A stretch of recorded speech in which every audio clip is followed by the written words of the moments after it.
জামায়াত ক্ষমতায় গেলে রাষ্ট্রপতি কে হবেন জানালেন শফিকুর রহমান। নারীর নিরাপত্তায় রাজনৈতিক দলগুলোর দায়িত্ব নিতে হবে জাইমা রহমান। ভোটকেন্দ্র দখলকারীরা বাড়ি থেকে দোয়া নিয়ে বের হবেন হাসনাত। বিএনপির পেছনে ছুটছে জামায়াত। নতুন রাজনীতির কথা বলার চেষ্টা করছি যারা ত্রয়োদশ জাতীয় সংসদ নির্বাচনে বাংলাদেশ জামায়াতে ইসলামী ক্ষমতায় এলে রাষ্ট্রপতি কে হবেন এমন প্রশ্নের সরাসরি উত্তর দেননি দলটির আমির ডা শফিকুর রহমান। রোববার সন্ধ্যায় রাজধানীর ঢাকা -15 আসনে গণসংযোগকালে তিনি বলেন, রাষ্ট্রপতির নাম নয়বরং যোগ্যতার দিকটি সবচেয়ে গুরুত্বপূর্ণ। তাঁর ভাষায় যিনি সৎযোগ্য ও নিষ্ঠাবান হবেন তিনিই আগামী রাষ্ট্রপতি হবেন। শফিকুর রহমান বলেন, রাষ্ট্রের গুরুত্বপূর্ণ পদে দায়িত্ব পালনের জন্য সততা ও দক্ষতা অপরিহার্য। এমন গুণসম্পন্ন ব্যক্তি জনগণের আস্থা অর্জন করতে পারেন এবং দেশের মর্যাদা রক্ষা করতে সক্ষম হন। তিনি আরও বলেন, দেশের মানুষ ন্যায়বিচার, শান্তি ও সুশাসন চায়। জামায়াতে ইসলামী এমন একটি বাংলাদেশ গড়তে চায় যেখানে কেউ রাজনৈতিক কারণে নির্যাতনের শিকার হবে না এবং কেউ অন্যায়ের মুখোমুখি হবে না। রাষ্ট্রপতির নাম ঘোষণার বিষয়ে তিনি ধৈর্য ধরার আহ্বান জানান। রাজনৈতিক দলগুলোকে নারীদের নিরাপত্তার দায়িত্ব নেওয়ার আহ্বান জানিয়েছেন ব্যারিস্টার জাইমা রহমান। তিনি বলেন, রাজনীতিতে সক্রিয় নারীদের নিরাপত্তা নিশ্চিত করতে প্রতিটি রাজনৈতিক দলের নিজস্ব আচরণবিধি বা কোড অব কন্ডাক্ট থাকা প্রয়োজন। রোববার রাজধানীর বিআইএসএস সম্মেলন কক্ষে উইমেন ইন ডেমোক্রেসি WIND আয়োজিত গণতন্ত্রের সংগ্রামে নারী অবদান দায় ও দায়িত্ব শীর্ষক গোলটেবিল আলোচনায় তিনি এসব কথা বলেন।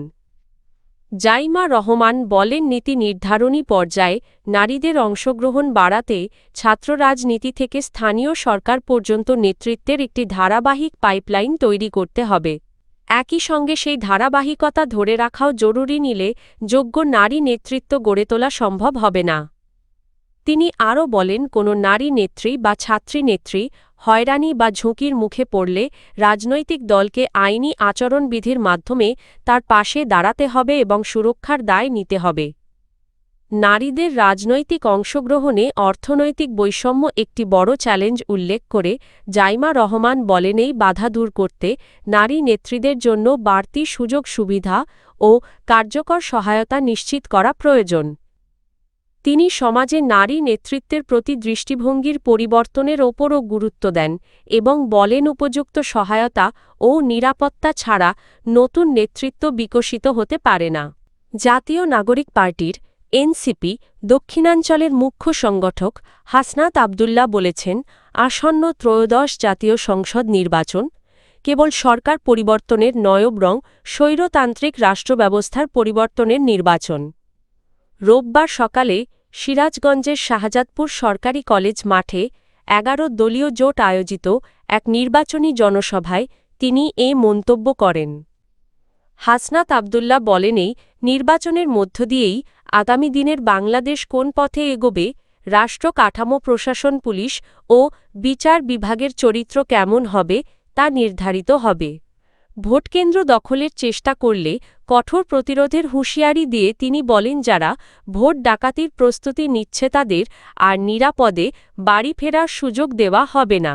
জনগণের ভোটাধিকার রক্ষায় NCP নিরাপত্তা নিশ্চিত করবে বলেও তিনি দাবি করেন। তিনি অভিযোগ করেন, অতীতের নির্বাচনে প্রশাসন ও পুলিশের বিভিন্ন স্তরে অর্থ লেনদেনের মাধ্যমে ভোট কারচুপি হয়েছে। এবার কেউ কালো টাকা ব্যবহার বা ভোট চুরির চেষ্টা করলে পালানোর জায়গা পাবে না বলে সতর্ক করেন তিনি। জনসভায় NCPর মনোনীত প্রার্থী SM সাইফ মোস্তাফিজের হাতে শাপলা কলি প্রতীক তুলে দেওয়া হয়। এতে প্রধান অতিথি হিসেবে উপস্থিত ছিলেন জামায়াতে ইসলামীর কেন্দ্রীয় সহকারী সেক্রেটারি জেনারেল রফিকুল ইসলাম খান। নেত্রকোনা 4, মদন মোহনগঞ্জ ও খালিয়াজুড়ি আসনে নির্বাচনী প্রচারণা এখন চূড়ান্ত পর্যায়ে পৌঁছেছে।